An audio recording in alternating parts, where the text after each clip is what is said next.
Ẹ káàbọ̀ padà. Ní báyìí a ti mọ ìgbà tá a máa sọ pé set wà closed o. Tá a bá define àwọn operations lórí set, a mọ̀ ìgbà tí wọ́n mọ̀ wà commutative, associative àti distributive. Ká lọ mọ̀ pé nínú set wa aláwọn element gbòógì méjì kan tí a ń pè ní identity element àti inverse element. Identity yìí àṣọ ní nínú set o. Tá a bá ní identity, òun náà ni tẹ́ bá multiply ẹ̀ pọ̀ mọ́ element mìíràn yóò mọ fún yín ní element yẹn padà. Inverse bákan náà, gbogbo element tó wà nínú set kan ni wọ́n ní tiwọn o. Àṣọ lòun náà fún element lọ́kọ̀ọ̀kan o. Òun náà ni pé tẹ́ bá operate rẹ̀ mọ́ element kan yóò mọ fún wa ní identity padà.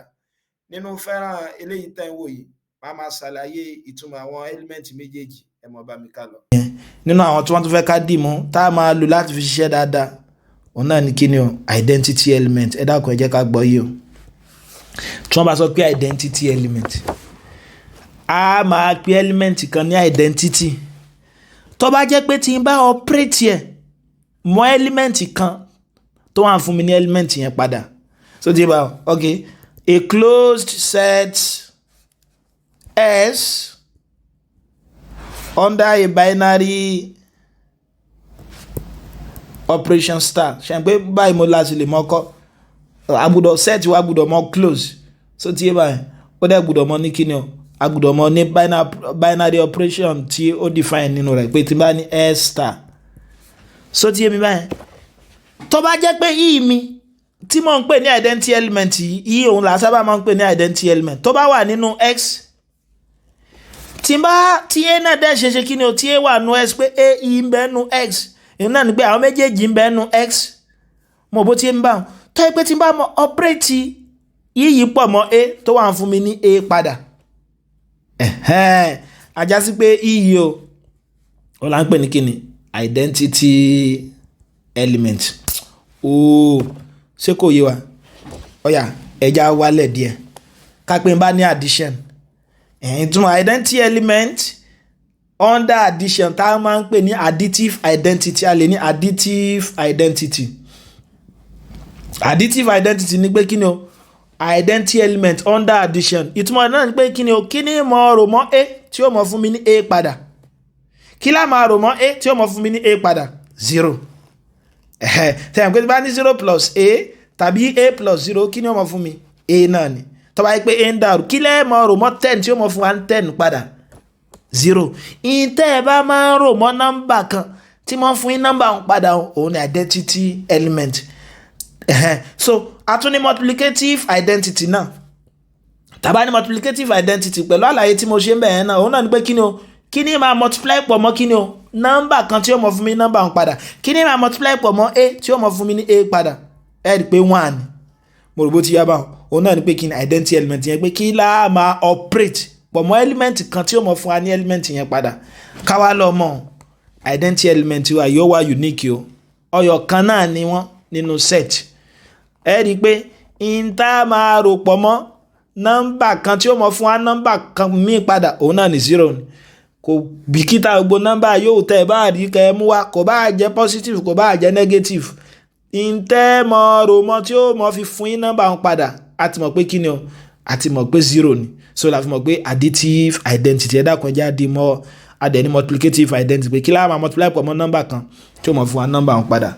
Ǹjẹ́ kí lè yẹn bá yé wa nínú ta tó fẹ́ ká gbọ́ yé o, òun náà ni inverse.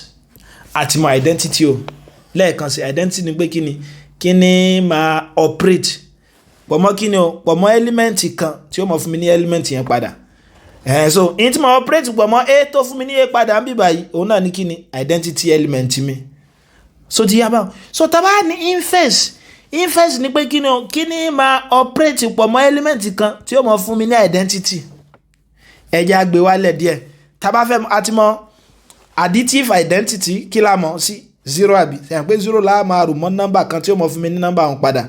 So ti bá additive inverse ni pé kíni máa rò mọ́ nọ́mbà kan tí ó mọ wá fún mi ní identity.